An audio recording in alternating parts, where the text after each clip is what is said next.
Ágætu áhorfendur, verið velkomnir í 28. þáttinn í þáttaröðinni Græðum landið.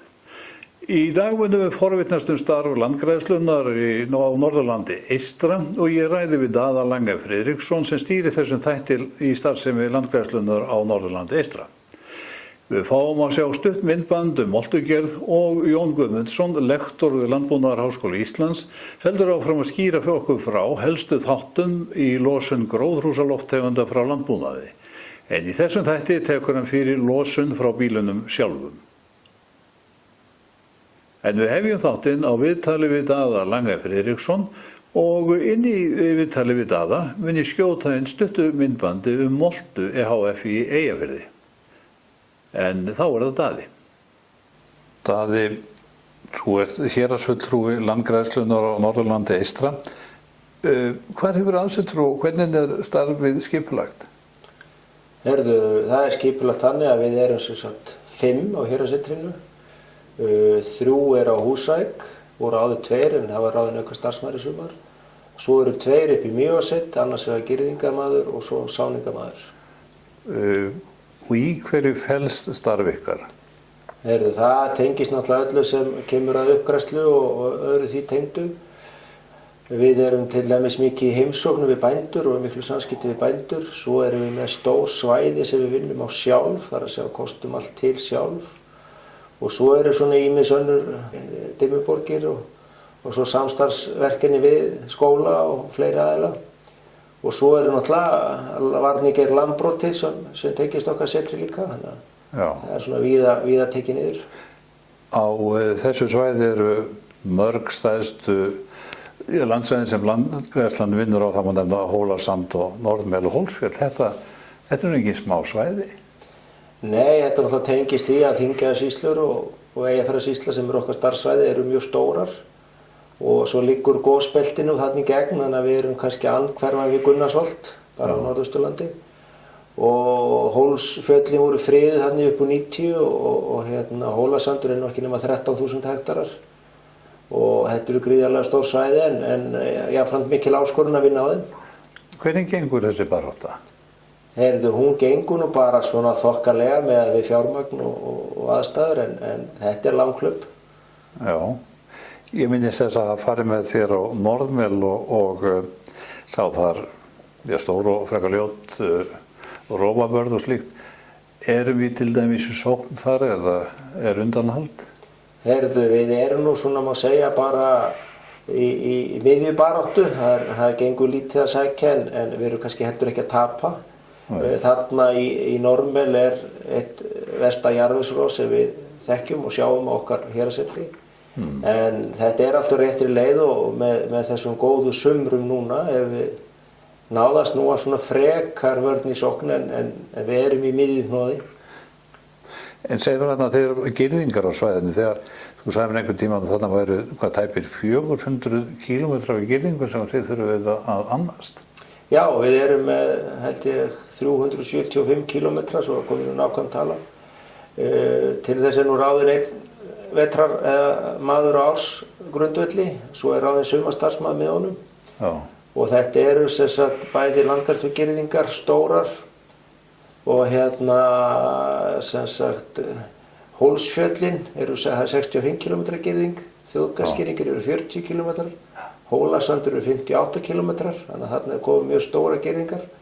Svo eru nokkrar svona minni hringgirðingar sem eru til dæmis inn á Austurfjöllum, Neistabarðagirðing og Austrabrekkugirðing sem eru svona 10 km girðingar, hringgir. Það bara smá spottar með þetta alls saman. Já, safnast þeirra saman kemur. Já, en þið þurfum trúlega mikið magn af áburði til þess að bera á þessi svæði ykkar. Hvað fer mikil tilbúin áburður á þau á ári að jafnaði? Sko okkar verkefni eru að nota svona 300 tonn á ári. Þetta fór nú aðeins niður þegar áburðurinn var sem hæstur í verði sko. Já. En þegar ég er að byrja fyrir 10 ári síðan þá eru þetta svona 350 tonn sem við erum að nota á okkar héraðssetri. Þetta verið svona 300 tonn. Tæp 300 tonn af áburði er engin smá slatti en hvernig notið öll þessi tonn? Við náttúrulega notum á mörg svæði, þannig að við byrjum að flytja áburðinn á svæðin eftir viðkomandi áætlun, eða áburðaráætlun sem við gerum alltaf á veturna. Og þar setjum við svona upp áætlunum að hvernig við dreifum þessu, hvað við notum í sáningar og svoleiðis, þannig að þetta er svona uppgræðslu áætlun. Af þessum 300 tonnum cirka helmingur að fara í verktaka sem dreifir áburðunum á stóri dráttarvél með stóran áburðardreifara. Hinn helmingur fer svona í eigin not svolítið, það er að segja að við erum sjálfir með dráttarvél og áburðardreifara og svo erum við raðsáningavél og við erum að sá svona í 100-150 hektara, misjafnlega mikið, jafnvel meira, og notum til þess tilbúna áburð og fræ. En annars fer afgangurinn, má segja, það sem við notum ekki í sáningar, fer í kastdreifingu. Og öll kastdreifingin og öll raðsáningin er sem sagt GPS-mæld eða kortlögð. Þannig að það er sem sagt krafið, það er að dreifa tilbúnum áburði að þá er það GPS-mæld. En á ykkar könnu líka þá samstarfið þá bændur sem eru í bændurgræða landið? Já, það er annað verkefni sem er mjög gamalt verkefni frá því bara upp á 90 og það er öðruvísi að því til að þar kaupa bændur áburðin en fá svo styrk upp á svona 85% fyrir áburðarkaupunum og þeir dreifa sjálfur og það er svona reynt að rissa það inn á loftmyndir eða sumir að nota GPS-forrit í nýju snjallsíman og svoleiðis, þannig að þetta er svona réttir þróun en það er svona öðruvísi verkefni. Já, en það breytir ekki því að þeir sem eru í bændurgræða landið, það er dýrmætur her. Mjög svo og það eru okkar helstu landgræðslu bændur, eins og maður segir, og þeir eru líka að fara á svæði sem landgræðslan eða við myndum annars ekki vera að fara á, sem eru svona þeirra heimalönd og þeirra nær svæði. Við erum meira að horfa á, má segja, stóru eldana eða stóru svæði, menn þeir taka fyrir svona minni svæði heima við, oft nær byggð. Og nú er líka kunnugt það að þeir eru ekki bara með tilbúin áburð, það er notað gór líka. Lýstu þið fyrir okkur hvað gór er í fyrsta lagi og hvar hann hefur hafnað? Já, gór er lífrænn áburður sem kemur frá Sláturhúsi Norðlenska og Húsavík. Þetta er samstarfsverkefni sem kemur í gegnum Landbótasjóðinn. Og gór er það sem kemur inn á vömbinni á sauðfénu og þeir hafa nú blandað við þetta blóði núna síðastliðin 2 ár og þessu dreift á svona neðanverðan hólasand með mjög góðum árangri en þetta krefst þess að þetta er sem beitarfriðað. Það verður að friða þetta 20 ár eftir síðustu dreifingu. Já, þetta kemur alltaf fyrst og síðast á haustin þegar sláturtíðin er og dreifturinn verður samhliða sláturtíðinni. Þannig að við nýtum tíman sem það fellur til að dreifa þessu. Já, en það er ekki stanslaust veisla þarna fyrir máva? Nei, þetta er það sem þetta er ekki neinir bitar, þetta er ekki neitt sem kemur af skepnunni, þetta er bara það sem verður skíturinn úr kindunum, þetta er bara fyrsta stigi á því. Og þar að leiðandi er engin mávar eða hrafnar eða neitt sem kom í þetta er ekki til að sækja. Fleira einmitt á þessu sviði, þið hafið verið eitthvað að dreifa ykkur áfram með moltu, er það ekki? Jú, það er nú svona nýtt verkefni, við bæði pröfum að dreifinni beint á Hólasand og svo erum við í tilraunaverkefni með skógræktinni, það sem er annars að blanda saman við jarðveg og hreinmolta og við plöntum beint í þetta, lerki og birki. Og þetta er að koma bara mjög vel út og við sjáum kannski fyrir okkur að reyna að nýta þessa moltu meira. En þá kemur þessi flutningur, það er dýrt að flytja þetta með að við kannski hektara tölurnar sem við náum, en þetta er svo hverjum lífrænn áburður, þetta er mjög góður fyrir landi. Er þá sláturúrgangur Húsavík, fer hann einhvern veit í svona moltugerð eða? Já, mér skilst að hann farið það, eins og ég skildi það á Akureyri, þá fer þessi hlutar sem má nota, bein og fleira, í moltugerð. En það eru til 2 gerðir af moltu og við fáum aðrar en ég veit ekki til þess að við séum að fá þennan með sláturúrgangnum. Nei. En þetta er sem sagt góður áburður? Fyrstu sýn gefur góða raun það, þetta virðist vera gott. Og hér rúum við útsendingun eins og stundum er sagt í sjónvarpinu, það er mikið að gerast í umheiminum og sýnum stutt myndband sem norðlenska sjónvarpsstöðin N4 gerði fyrir moltu í Eyjafirði. Myndbandið skýrir vel hvernig molta verður til. Til Moltu kemur sláturúrgangur, fiskúrgangur, lífrænni heimilisúrgangur, timbur og trjákurl, pappír, gras og tað sem jarðgert í stöðinni. En Sjón söguríkari. Molta jarðgerðarstöð í Eyjafirði sem tekur á móti lífrænum úrgangi frá heimilum og fyrirtækjum í matvælaiðnaði í Eyjafirði og fær einnig hráefni frá Skagafirði og allt austur til Fljótsdalshéraðs. Með tilkomu jarðgerðarstöðvarinnar hafa Eyfirðingar tekið forystu í úrgangsmálum. Allt sem í stöðuna kemur var hér á árum áður urðað. Með því að jarðgera úrganginn spörum við umhverfinu verulegt magn gróðurhúsalofttegunda auk þess að skila jörðinni tilbaka lífrænum áburði. Eyfirðingar geta verið stoltir af því. Ferlið þannig að úrgangurinn, eða það sem við köllum hráefni, hakkað niður og blandað í ákveðnum hlutföllum með timburkurli og tættum pappír. Blandan síðan mötuðin í stórar tromlur. Þar inni hefst eiginlegt niðurbrotsferli en það eru örverur sem eru til staðar sem sjá alfarið það.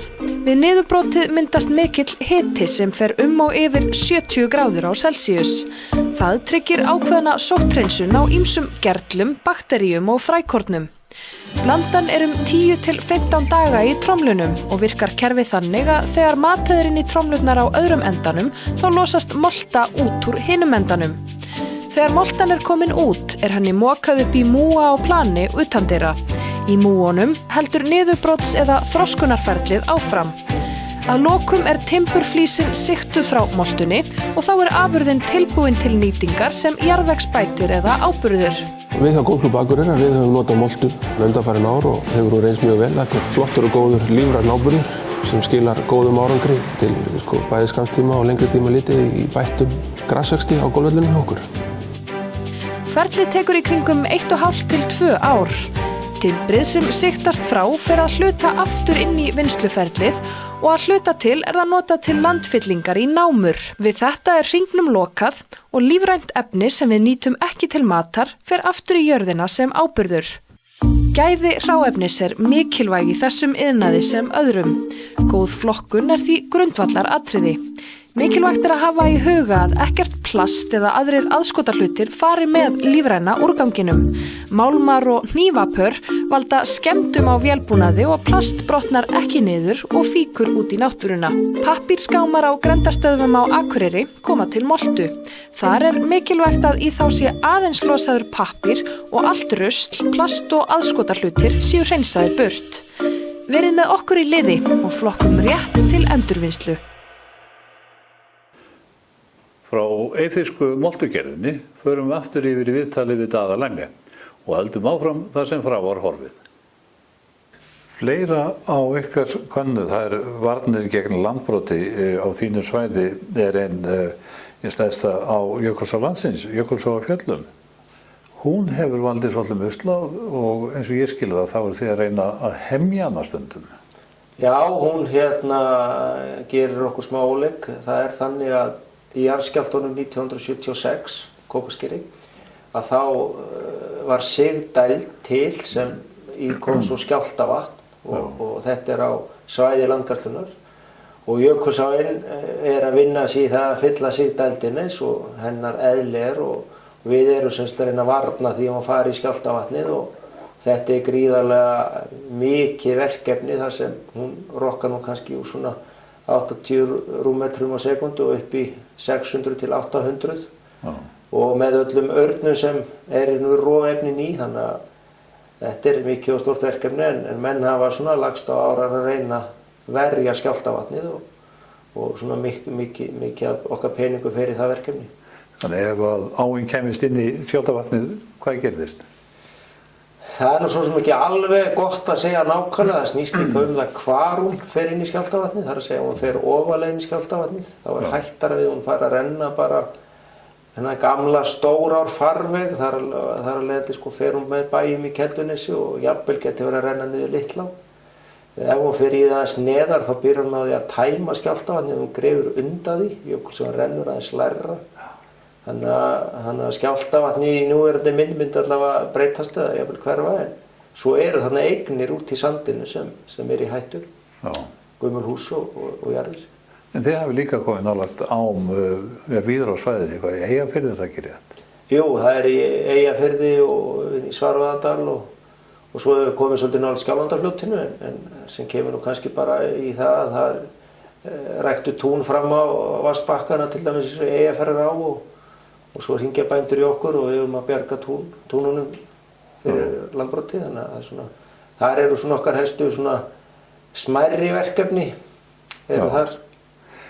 Á þessari upptalningu allir saman heyrist mér að þið hafið nóg að gera. Já, þetta, manni leiðist ekki í vinnunni allavega. Það alltaf nóg að gera en þetta líka fjölbreytt og maður getur svolítið valið sér svona verkefnin eftir veðri og árstímum og þetta svona lyftir manni svolítið frá skrifstofunni, maður situr ekki alltaf fyrir á tölvuna. Auður Magnúsdóttir ræddi við Jón Guðmundsson, lektor Landbúnaðarháskóla Íslands, en Jón heldur áfram að skýra okkur frá helstu þáttum í losun gróðurhúsalofttegunda frá landbúnaði. Í þessum þætti tekur hann fyrir losun frá bílunum sjálfum. Jón komin til okkur aftur og hann gerði skýrslu losun gróðurhúsalofttegunda frá landbúnaði og hann ætlar núna að segja okkur frá því hverjir eru helstu losunarþættir gróðurhúsalofttegunda frá bæjunum sjálfum eða frá bílunum sjálfum. Já, það kannski einn þáttur aftur sem yfirgnæfir svolítið mikið. Það að segja að það úr framræsta landinu sem innan bílana. Það svo túnum og öðru ræktarlandi sem á lífrænum jarðvegi eða framræstum jarðvegi. Og það kannski ekki mjög auðvelt að draga úr þeirri losun nema hreinlega að skipta þeim túnum út fyrir önnur þar sem það hægt. Þessi þáttur yfirgnæfir svolítið. Svo annars dálítið stór þáttur sem losunin frá búfénu sjálfu. Það að segja frá inniflöggerjum í sauðfé og nautgripum, fyrst og fremst. Og það líka svo sem ekki margt til ráða. Þetta hangir eiginlega beint saman bara við höfðatöluna í viðkomandi gripum og þá kannski segir sig sjálf, ok, ef það fækkaði bústofnum þá minnkar losunin samsvarandi en þá fækkar líka. Svo eru þættir eins og umgengni búfjáráburðinn og eldsneytisnotkun sem eru í sjálfu sér ekki stórir en þar eru hins vegar möguleikar á að gera eitthvað. Og miðað við þessa úttekt sem að gerði þarna fyrir ráðuneytið að þá stenst þetta nokkurn veginn á það sem væri hægt að vinna af metangasi úr búfjáráburðinum og eldsneytisnotkun á bílunum. Þannig að þarna eru þættir sem að gæti verið mjög spennandi að para saman. Það að segja, menn færi í það að vinna eldsneyti úr þessum búfjáráburði og tækir hann afurðina úr eldsneyti, metangasið og nýttu það sem eldsneyti. En þetta kallar samt svolítið á hvernig við höfum að gera það. Það eru ýmis svona vandamál í þessu. Þetta er ekki bara einfalt, þetta er ekki bara að byrja vegna þess að við erum að keppa við aðra orkugjafa. Við þurfum að keppa við náttúrulega eldsneytið sem núverandi eldsneytið, jarðefnaeldsneytið og líka eru aðrir möguleikar að nýta þessu orku til kyndingar eða til að framleiða raforku og þar eru líka með mjög ódýra orku hér á landi. En það samt hægt að nýta þetta örugglega með einhverjum hætti en þá sem eldsneyti eða til raforku framleiðslu eða hita framleiðslu á köldum svæðum og síðan það eru örugglega óskoðaðir möguleikar í nýtingu. En ég held að það þurfi til að þetta gangi upp, þá þurfum við að horfa svolítið á innviði, byggja upp einhverja innviði til þess að auðvelda þetta. Eitt dæmi væri til dæmis að leggja hreinlega gaslagnir milli bæja sem að liggja ekki of langt frá hver öðrum og vera þá með sameiginlega vinslu. gerjunin gæti farið fram á hverjum bæ en síðan hreinsun eða uppfærslan á gasinu, hún gæti verið sameiginleg. Og inn í þetta dæmi gæti maður síðan sett hluti eins og lífrænan úrgang frá viðkomandi svæði eða nágrannasvæðum, þess vegna frá sjávarútvegi eða úr þéttbýliskjörnum og fengi þannig jafnvel næringarefni sem í þeim lífræna úrgangi inn í næringarefni og hringlas á býlinu. Ég held að það sé mjög margt að vinna með því að horfa í þessa átt að reyna að vinna þetta betur en það kallar á samt sameiginlegt verkefni margra, það ekki bara hver og einn sem hoppar út í þetta. En svo ábyrgðarnotkun líka hluti af losun frá bílum það ekki og Jú. þar gæti metanvinnslan og vinnsla á lífrænum úrgangi komið sterkinn líka til þess að draga úr þeirri losun. Já, og sem sagt tilbúnum áburði. Já. Og það kannski það skemmtilega við það að þó að þú vinnir metangas úr búfjáráburðinum þá tapar hann ekkert næringarefnagildis. Og eins og ég nefndi það líka, það möguleiki að taka aðrar hráefnauppsprettur inn í metanvinnsluna. Það má til dæmis rækta sérstaklega fyrir það má nýta landgræðslusvæði þess vegna til framleiðslu af einhverju slíku hráefni sem geti gengið inn í metanvinnsluna og fá þannig auka næringarefni inn í ferlið og dregið þannig enn frekar úr nauðsynna og tilbúnum áburði.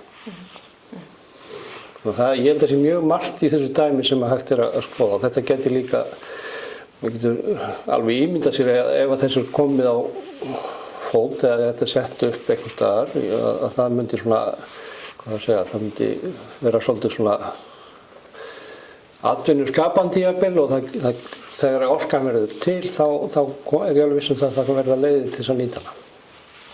Getur ímyndað þér hverjir myndi nýta svona orku? Já, bara eitt dæmi væri til dæmis á það sem að verið að keyra dísilrafstöðvar tímabundið í byggðarlögum þar sem að raforka kannski ekki nógu örugg og það allt keyrt á jarðefnaeldsneyti.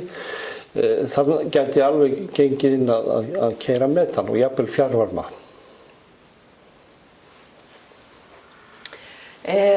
Það hefur verið talað það varðandi inniflagerjunina að það sé hægt að breyta fóðrinu sem að dýrin fá. Hvað finnst þér það? Ég segi bara pass. Þú segir pass. Það ekki, af því að þú veist ekkert það eða því að þú trúir ekki? Já, ég hef einhvern smá hugmyndir að ég hef ekki neina sérþekkingu á því. Ég hef heyrt af þessum aðferðum og veit að þetta skiptir máli og menn hafa jafnvel talað að gefa einhverja aðra fæðu til þess að draga verulega úr inniflagerjunni en þetta þetta bara utan mín sviðs. En þetta væri þá kannski eitthvað sem mætti rannsaka betur í íslensku búfé?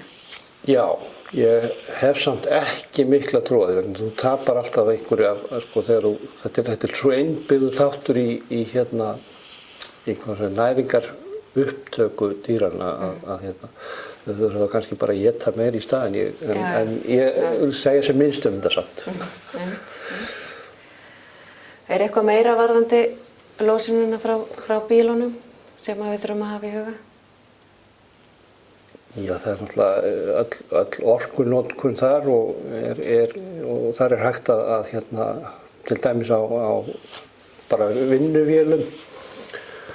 Þar hafa menn gert tilraunir með það að bæta aksturslag og það eitt hefur skilað manni jafnvel 10–15% minni olíunotkun og því ekki, það kemur beint fram í buddunni. Hver væri kostnaðurinn svona gróft ef að þú getur giskað að setja upp svona metanvinnslu? Erum við að tala nettokostnað plús eða mínus? Af því að við værum að fá ókeypis eldsneyti, geti ekki verið að kostnaðurinn í heildina að lokum? Já, ég held að þetta geti nú borgað sig upp á einhverjum svona fáum árum. En hluti af þessu líka samfélagsverkefni sem að fælist þá í uppbyggingu innviða. sem að myndi skila sér bæði beint og óbeint til lengri tíma.